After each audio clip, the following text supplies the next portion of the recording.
Pour comparer la notion de qualité de la lumière, ce que je vais faire, c'est que je vais monter deux types de modificateurs de lumière différents et on va regarder l'effet que ça a sur notre boule.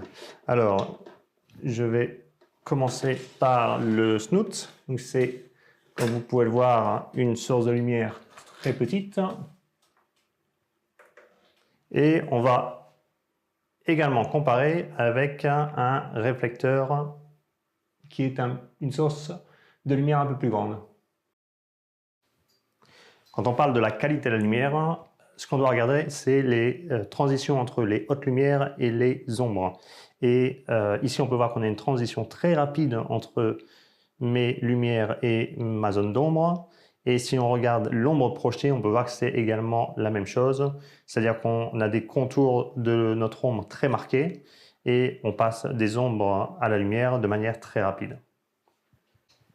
En comparaison, quand on éclaire avec ce réflecteur qui est une taille un peu plus grande, ce qu'on peut voir, c'est que la transition entre notre zone de haute lumière et notre zone d'ombre est beaucoup plus lente. On a une transition qui est graduelle. Et si on regarde les ombres projetées, la même chose. On n'a plus cette ligne qui délimitait de manière très forte nos ombres et nos lumières, mais on a quelque chose de beaucoup plus progressif.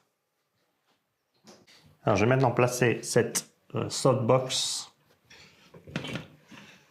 qui est une source de lumière beaucoup plus grande que les deux sources de lumière précédentes.